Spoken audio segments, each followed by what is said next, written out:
The డిబేట్కు స్వాగతం. మనం ప్రకృతిని చూసినప్పుడు లేదా మన చుట్టూ ఉన్న సహజ వృక్ష సంపదను అర్థం చేసుకోవాలనుకున్నప్పుడు మనం మెదడు సహజంగానే ఒక స్పష్టమైన లెక్కను ఆశిస్తుంది కదా. అంటే ఒక ఇంజనీరింగ్ ఫార్ములాలాగా అంతా ఖచ్చితంగా ఉండాలనుకుంటాం. అవును, ఖచ్చితంగా. 200 సెంటీమీటర్ల వర్షం పడితే దట్టమైన అడవి వస్తుందని, వర్షం తగ్గి ఎండ పెరిగితే ఎడారి వస్తుందని నమ్ముతాం. ఇది వినడానికి, అర్థం చేసుకోవడానికి చాలా సులభంగా ఉంటుంది.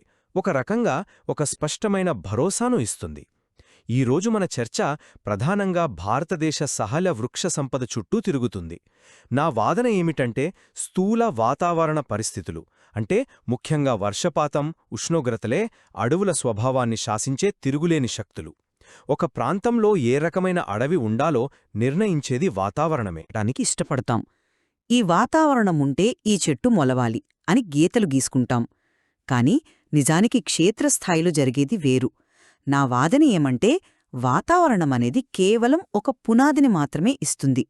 ఆ పునాదిపైన అసలు అడవి నిర్మించేది అక్కడి భౌగోళిక పరిస్థితులు, నైసర్గిక స్వరూపం, ఆ నేల స్వభావం మరియు మొక్కలు చేసుకునే అద్భుతమైన మార్పులే.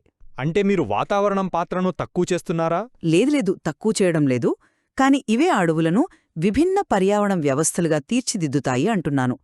సుందర్బన్స్ బురద నేలల్లోకి వెళ్ళినా లేదా తూర్పు హిమాలయాల మంచుకొండల్లోకి వెళ్ళినా మనం గీసుకున్న ఈ జనరల్ లెక్కలన్నీ తప్పుతాయి కదా. ప్రకృతి తన సొంత నియమాలను రాసుకుంటుంది.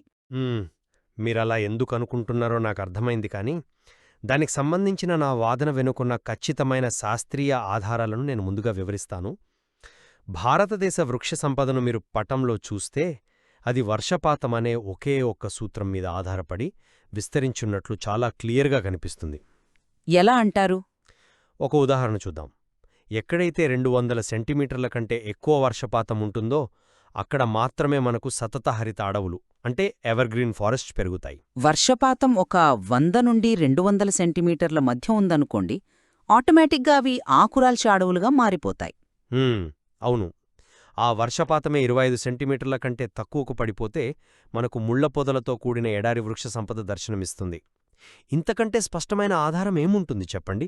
మన మూలగ్రంథంలో పేర్కొన్నట్లుగా 1968లో ఛాంపియన్ మరియు సేత్ ప్రతిపాదించిన అటవీ వర్గీకరణను తీసుకోండి.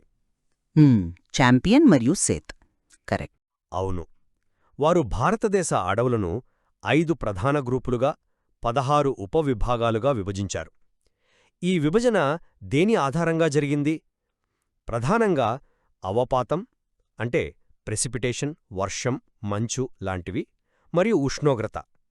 ఈ రెండింటి కలయికే అడవికి అసలైన ఆర్కిటెక్ట్ అనేది నా నమ్మకం. మీ లెక్కల వరకు అది కరెక్టే.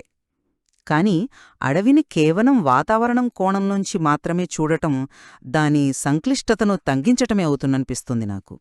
సంక్లిష్టత తగ్గించడం అంటే ఛాంపియన్ మరియు సేత్ వర్గీకరణలోనే వారు వాడిన ఒక ముఖ్యమైన పదాన్ని మనం మర్చిపోకూడదు. వారు అడవులను కేవలం చెట్ల సముదాయంగా కాకుండా ప్రత్యేక పర్యావరణ వ్యవస్థలుగా, అంటే డిస్టింక్ట్ ఎకోసిస్టమ్స్గా చూడాలని స్పష్టం చేశారు కదా.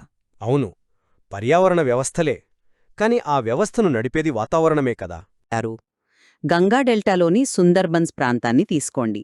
అక్కడ దట్టమైన సుందరి చెట్లు పెరగడానికి ఉష్ణోగ్రత లేదా వర్షపాతం ఏమాత్రం కారణం కాదు కదా. కానీ అక్కడ కూడా ఒక నిర్దిష్టమైన క్లైమేట్ ఉంటుంది. క్లైమేట్ ఉంటుంది, కాని అస్సలు కారణం అది కాదు. నదీ జలాలు, సముద్రపు నీరు కలిసే ప్రాంతంలో ఉండే ఉప్పునీటి నేలలే దానికి కారణం. అంటే బ్రాకిష్ వాటర్ అన్నమాట.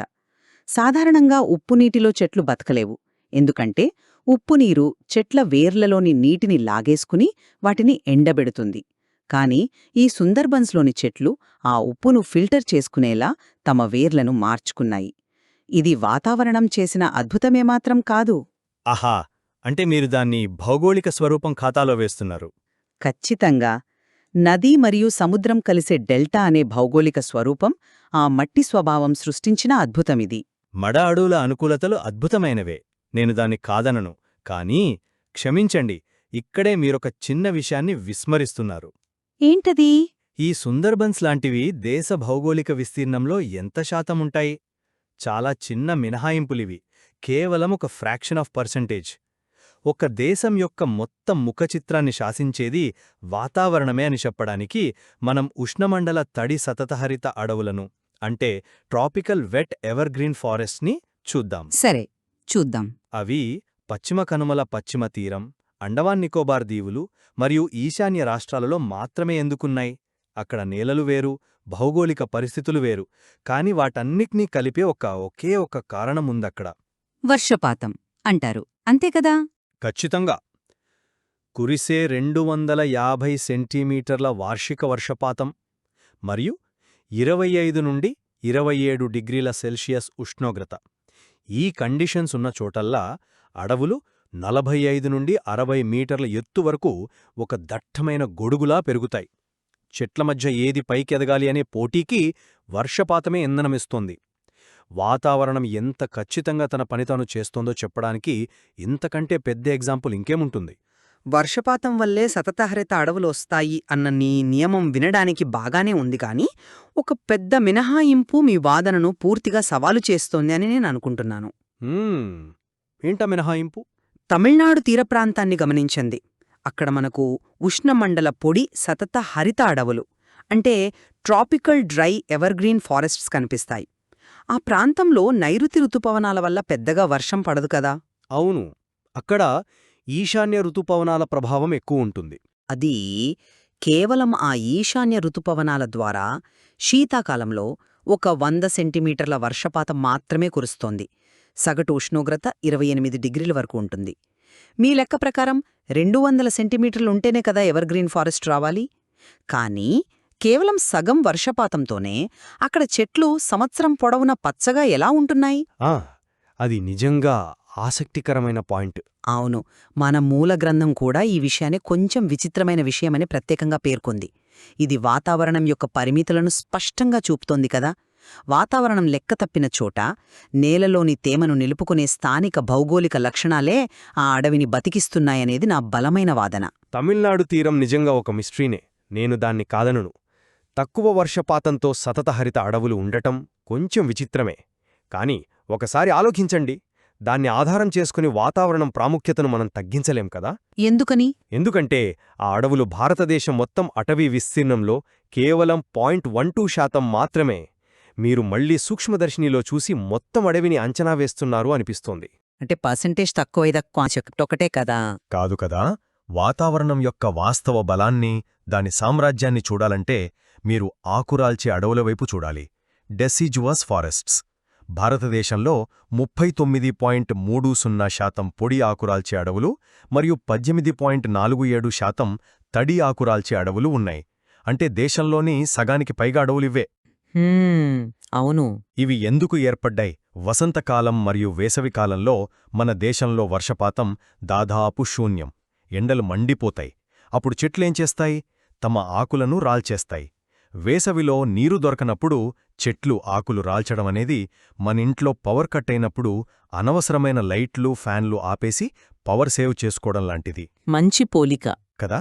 ఇది ట్రాన్స్పిరేషన్ అంటే బాష్పోత్సేకం ద్వారా ఆకుల గుండా నీరు ఆవిరి కాకుండా అడ్డుకునే అద్భుతమైన రక్షణ వ్యవస్థ.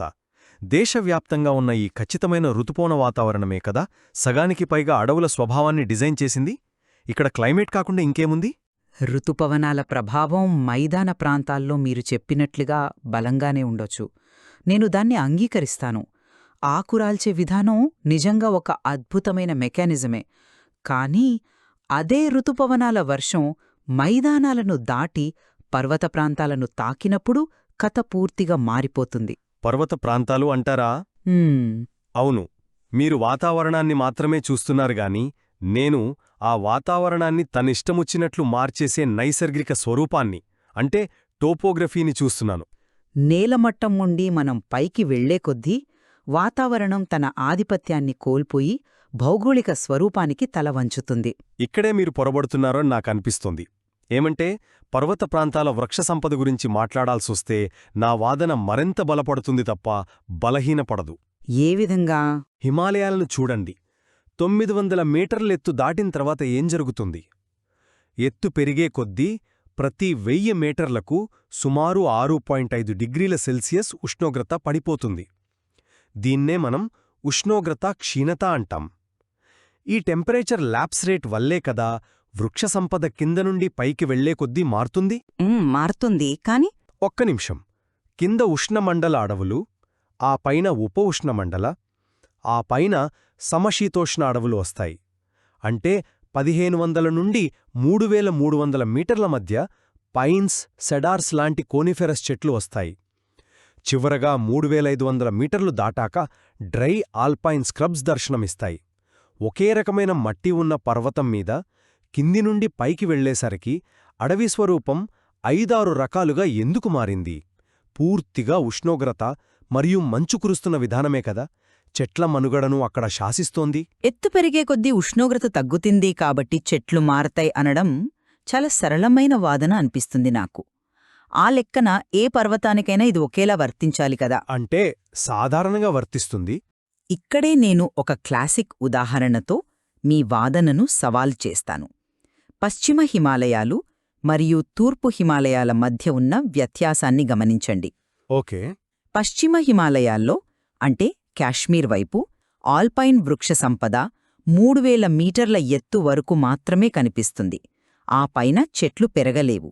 కాని అదే తూర్పు హిమాలయాల్లో సిక్కిం, అరుణాచల్ ప్రదేశ్ వైపు చూస్తే ఆల్పైన్ వృక్ష సంపద ఏకంగా 4000 మీటర్ల ఎత్తు వరకు విస్తరించి ఉంటుంది. అవును. మరి ఒకే పర్వత శ్రేణిలో ఈ 1000 మీటర్ల ఎత్తు తేడా ఎందుకొచ్చింది? ఉష్ణోగ్రత 2 చోట్ల తగ్గుతుంది కదా. ఇక్కడే భౌగోళిక స్వరూపం తన మాయాజాలం చేస్తుంది. తూర్పు హిమాలయాలను ఒక పెద్ద గోడలాగా ఊహించుకోండి. అవి బంగాళాఖాతానికి దగ్గరగా ఉండటం వల్ల అక్కడి నుండి వచ్చే తేమతో కూడిన ఋతుపవన మేఘాలు ఆ గోడను ఢీకొడతాయి. అవును, హోరోగ్రాఫిక్ ఎఫెక్ట్. అది వాటికి పైకి వెళ్లడం తప్ప వేరే దారి ఉండదు కదా. ఆ క్రమంలో మేఘాలు చల్లబడి తమలోని నీటినంతా తూర్పువైపుని వర్షంగా కుమ్మరిస్తాయి. ఈ అదనపు తేమ వల్లే చెట్లు మరింత ఎత్తులో అంటే 4000 మీటర్ల వరకు బతకగలుగుతున్నాయి. ఇక్కడ ఉష్ణోగ్రతను ఓడించింది పర్వతాల భౌగోళిక అమరిక కదా. అది ఒక అద్భుతమైన దృగ్విషయం. దానిని నేను ఖచ్చితంగా ఒప్పుకుంటాను. ఆ పర్వతాల గోడలాంటి అమరిక వర్షాన్ని ఎక్కువ ఆకర్షిస్తుంది.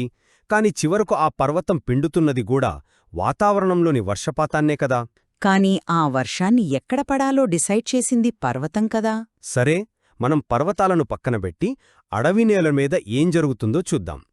అడవి అనగానే మనకు చెట్లు గుర్తుకొస్తాయి. కాని ఆ చెట్లకు ఆహారం అందించే మట్టి స్వభావం కూడా వాతావరణం వల్లనే ఏర్పడుతుంది అనడానికి నేను మీకొక బలమైన మెకానిజం వివరిస్తాను. చెప్పండి. ఉష్ణమండల వర్షారణ్యాలలో అంటే ట్రాపికల్ రెయిన్ ఫారెస్ట్లో నేల పైభాగం ఎక్కువగా ఖాళీగా కనిపిస్తుంది. బేర్ సాయిల్ అన్మాట. ఎందుకో తెలుసా? అక్కడ చెట్ల నుండి రాలిన ఆకులు అత్యంత వేగంగా కుళ్ళిపోయి మట్టిలో కలిసిపోతాయి. అవును, అక్కడ డీకంపోజిషన్ చాలా ఫాస్ట్గా ఉంటుంది. ఎగ్జాక్ట్లీ. దీనికి కారణమేమిటి? కేవలం అక్కడి అధిక ఉష్ణోగ్రత మరియు విపరీతమైన తేమ. వాతావరణం వేడిగా, తేమగా ఉన్నప్పుడు మట్టిలోని బ్యాక్టీరియా, ఫంగస్ లాంటి సూక్ష్మజీవులు అత్యంత చురుగ్గా పనిచేస్తాయి. అవి రాలిన ఆకులను క్షణాల్లో విచ్ఛిన్నం చేసి పోషకాలను తిరిగి చెట్లకు అందిస్తాయి. ఇక్కడ వాతావరణమే కదా మట్టిలోని జీవక్రియల వేగాన్ని పెంచుతోంది. వాతావరణమే వృక్షాల మనుగడ పోరాటాన్ని నిర్దేశిస్తోంది. వర్షారణ్యాలలో ఆహార చక్రం, న్యూట్రియంట్ సైకిల్ వేగంగా ఉంటుందన్నది వాస్తవమే, నేను కాదన్నాను. కానీ అడవి అంటే కేవలం మట్టి, వాతావరణం మాత్రమే కాదు. అది ప్రతిక్షణం మొక్కల మధ్య జరిగే నిరంతర మనుగడ పోరాటం.